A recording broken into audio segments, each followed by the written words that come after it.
Al-Fatihah.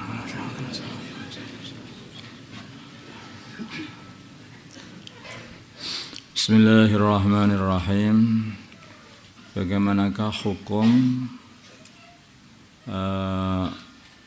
mengkonsumsi daging serigala?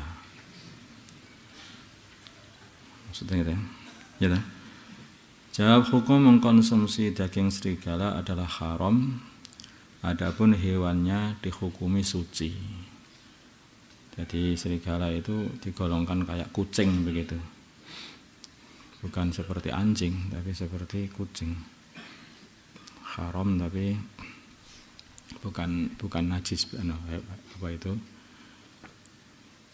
hewannya. Serigala ini hewannya agak besar. Ada yang mirip serigala tapi agak kecil sedikit, namanya rubah.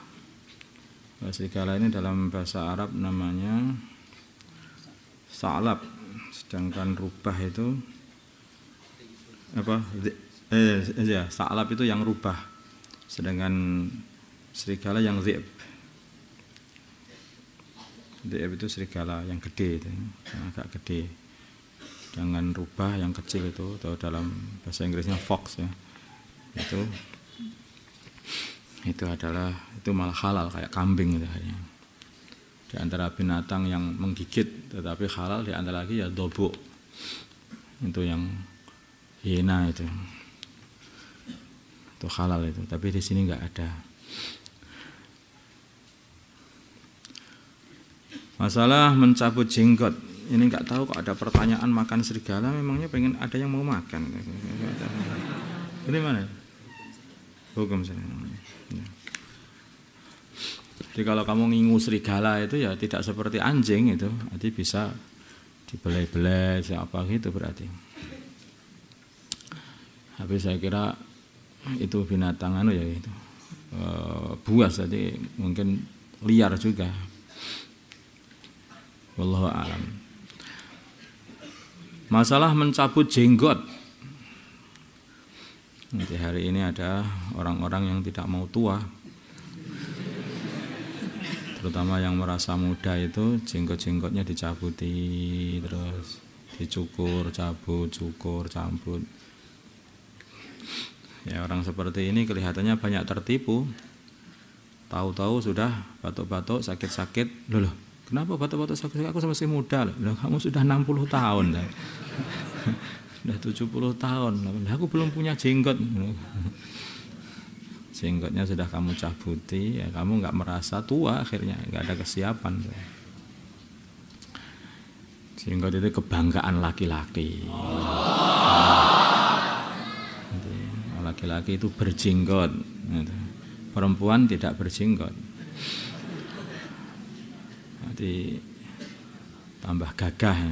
Tapi sekarang itu ketika orang-orang Islam sama banyak yang berjenggot, orang-orang kafir sama berjenggot juga. Ikut-ikutan juga. Ternyata umat Islam selalu jadi inspirasinya orang-orang kafir itu. Orang Islam jenggot, pengen jenggotan. Oh, lihat itu. Jenggot-jenggot, mana-mana jenggot. Makanya orang Islam itu yang bangga diri, jangan malah ikut orang kafir. Mereka itu melihat kita kok. Agar terlihat lebih mudah lagi, banyak anak-anak muda atau bahkan orang yang sudah dewasa, bahkan tua pun, mereka mencabut jenggotnya biar tampak muda. Bagaimana hukum mencabut jenggot? Jawabnya adalah khilaf. Menurut nasnya Imam Syafi'i, hukumnya adalah haram. Mencabut dan mencukur ya. Kita mencukur ini adalah haram. Tapi menurut Ashabul Syafi'i hukumnya adalah makruh. Jadi enggak ada yang mengatakan mubah. Kadang-kadang itu makruh toh. Alhamdulillah makruh di Pak Nola. Gimana kamu itu? Haram itu dilarang, makruh itu tidak disukai. Ya kamu pengen dilarang atau pengen tidak disukai? Kadang-kadang itu masalah sunnah sama makruh ini sangat diremehkan. Wong ndak sunah aja loh. Ndak sunah aja nggak wajib. Kalau makruh ndak makruh aja loh, nggak haram. Jadi orang itu kalau sudah biasa mengamalkan yang makruh, nanti dia itu tidak akan bertahan, akhirnya juga mengamalkan yang haram. Kalau orang itu sudah biasa meninggalkan yang sunnah, tanah sunnah itu bentengnya wajib, bentengnya yang fardu, maka juga akhirnya akan dapat musibah nanti meninggalkan yang wajib. Jadi itu kayak benteng-benteng begitulah dalam aturan agama. Untuk membentengi perkara haram biar tidak kamu amalkan, maka makruh itu kamu jaga. Jangan sampai amalan perkara-perkara makruh. Nanti insya Allah kamu tidak akan mengamalkan perkara haram itu selamanya. Kalau untuk menjaga perkara yang wajib biar kamu bisa istiqomah itu, maka jagalah yang sunnah. Paham insya Allah. Nah, ini perkara penting ini. Masalah mengucapkan selamat Natal. Bagaimana hukum mengucapkan selamat Natal? Satu jawaban saja, haram. Tidak usah ada jawaban yang lain. Karena itu adalah hari rayanya, perayaannya orang-orang yang mengatakan Allah punya anak. Dan itu memperingati kelahiran anaknya Gusti Allah. Gitu ya? Maulid itu? Ya. Maulidnya anaknya Gusti Allah kata mereka. Nah ini kalau orang berkeyakinan seperti itu, kamu mengatakan selamat atas pengangkatan Nabi Isa sebagai anak Allah. Lah itu yo bisa bahaya itu. Cepot itu namanya iman seperti itu. Atau bahaya. Nah, sudah nggak usah satu jawabannya haram dah. Bisa-bisa itu bisa mencepotkan iman kalau nanti meyakini kebenaran mereka. Masalah tahun baru 1 Januari. Tepat tanggal 1 Januari di belahan dunia, berbagai macam cara orang akan merayakannya, mulai dari menyalakan petasan, kembang api, tiup trompet, dan sebagainya, yang cenderung berhura-hura. Pertanyaan, bagaimana hukum bagi umat Islam ikut merayakan tahun baru? Ini diperinci. Jika perayaan dilaksanakan dengan niat sebagaimana cerita awal penetapan 1 Januari atau dengan cara tasabbuh bifusak atau terjadi ikhtilat laki-laki dan perempuan, maka hukumnya haram. Karena ceritanya itu penetapan 1 Januari itu ditetapkan untuk mengagungkan dewa yang disembah orang-orang Yunani dulu itu. Dewa Janus. Seperti itu.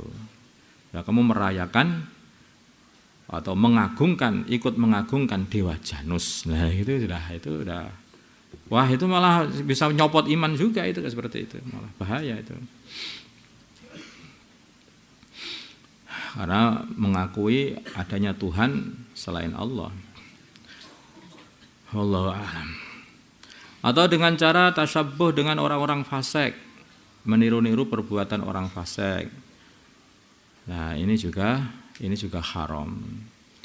Jika perayaan dilaksanakan dengan tidak niat sebagaimana cerita awal penetapan 1 Januari, ya, penetapan 1 Januari, maka diperinci. Jika perayaan dengan cara Islam maka boleh.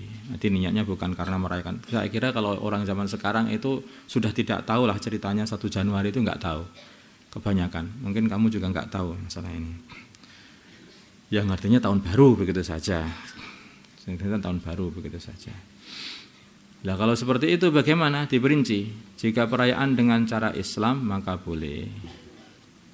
Jadi dengan mensyukuri nikmat Allah, alhamdulillah tahun ini, dalam 1 tahun ini kita bisa ibadah begitu banyak, bisa bersedekah begitu banyak, bisa membangun masjid 10 masjid, bisa seperti itu. Maka kita kumpul-kumpul di sini untuk mensyukuri dan berdoa kepada Allah supaya tahun berikutnya ini lebih barokah lagi ya, hidupan umur kita ini. Karena kebanyakan orang Islam zaman sekarang itu tidak tahu itu namanya tahun Hijriah itu. Kebanyakan umat Islam itu nggak tahu. Dulu umat Islam, kalau anak-anak pondok ya tahu lah. Kamu saya tanya, sekarang berapa Hijriah? Ayo, nggak tahu kan? Saya saja masih baca lagi ini. 1442 Hijriah. Itu perlu nyontek ternyata. Jadi karena yang kita tahu kalau tahun berapa ini? 2020, 2021. Nah itu sudah paham, semuanya paham. Anak kecil pun paham. Tapi kalau Hijriah banyak yang enggak ngerti. Karena ngertinya tahun itu hanya tahun itu. Makanya banyak syukurannya orang-orang Islam pada waktu itu banyak juga yang dibuat ketika akhir tahun baru ini dan dimulai dari awal tahun baru juga. Kalau itu maksudnya seperti itu untuk mensyukuri nikmat Allah atau untuk berdoa ya boleh aja, nggak masalah. Tapi jika perayaan dengan cara yang tidak sesuai syariat Islam maka tidak boleh. Seperti niru-niru cara perayaannya orang-orang fasik. Tuh ya dengan apalah Pak, dengan niup trompet kah atau dengan apa trompet itu biasanya orang-orang yang enggak benar yang niup. Iya, saya enggak ngerti itu benar apa enggak. Sesama tidak benar akan tahu sendiri insyaallah. Bagaimana hukum mengucapkan selamat tahun baru? Sekarang hukum mengucapkan selamat tahun baru. Jawab diperinci. Jika ucapan tersebut dianggap sebagai perayaan hari rayanya Nasrani atau sebagai peringatan dewa Janus, maka haram. Jika ucapan tersebut hanya untuk sekedar sebagai ganti tahun saja, maka tidak berdosa. 5. Masalah hadiah Natal. Bagaimana hukum menerima hadiah Natal? Diperinci. Jika menerimanya karena mengikuti orang kafir dari segi kekafirannya, artinya mengikuti kafirnya orang-orang kafir, maka mereka juga akan orang yang berbuat ini juga kufur, ikut jadi kafir, lepas imannya. Karena dia mengakui ada Tuhan selain Allah dengan begitu, mengakui kafirannya orang kafir. Jika menerimanya karena mengikuti orang kafir, mengikuti satu perbuatan orang kafir dari segi hari rayanya saja, seneng-senengnya saja, tanpa memandang kekufuran mereka, maka hukumnya haram. Mengikuti perayaannya mereka, tapi tidak niat untuk mengagungkan atau mengikuti kekafiran, kesyirikan mereka. Seperti ikut merayakan lahirnya anaknya Gusti Allah tadi yang diyakini oleh orang kafir tadi. Nah, yang seperti itu bisa kufur. Tapi kalau nggak mandang itu sama sekali, pokoknya hanya seneng begitu saja karena tetangga-tangganya sama seneng, terus kemudian ikut mereka, itu haram. Ikut-ikut mereka seneng-seneng itu haram. Tanpa melihat tadi lah, atau sudah melihat atau mengakui atau bahkan ikut mengagungkan, itu bisa sampai kepada kufur. Jika tidak niat apapun, maka tidak berdosa. Jika tidak niat apapun, maka tidak berdosa juga. Tidak niat itu bagaimana? Yes, enggak niat, yes. Dikasih, yes. Oh, itu enggak luwe, sebenarnya tak pangane, dia enggak niat apa-apa, enggak ada apa-apa. Hanya menerima gitu saja. Karena ada sebagian di saudara-saudara kita itu kan hidup di lingkungan orang-orang yang tidak Islam, sehingga mungkin dikasih hadiah apa, ada apa. Itu ya. Kalau tidak niat apapun ya tidak dosa. Tapi kalau ikut meramaikan haram. Tapi kalau ngakui kekafiran mereka bisa kufur. Karena membenarkan kekafiran. اللهم صل على سيدنا محمد وعلى سيدنا محمد وصلى على سيدنا إبراهيم وعلى آل سيدنا إبراهيم وبارك على سيدنا محمد وعلى سيدنا محمد وبارك على سيدنا إبراهيم وعلى آل سيدنا إبراهيم في العالمين إنك حميد مجيد. اللهم ارحم سيدنا محمد، اللهم اغفر له سيدنا محمد، اللهم أصلح سيدنا محمد، ألف بين قلوبنا سيدنا محمد، اللهم انصر أمة سيدنا محمد، اللهم أنصر سلطانا نصيرا. صلى الله على سيدنا محمد نبي الأمي وعلى آله وصحبه وسلم. الحمد لله.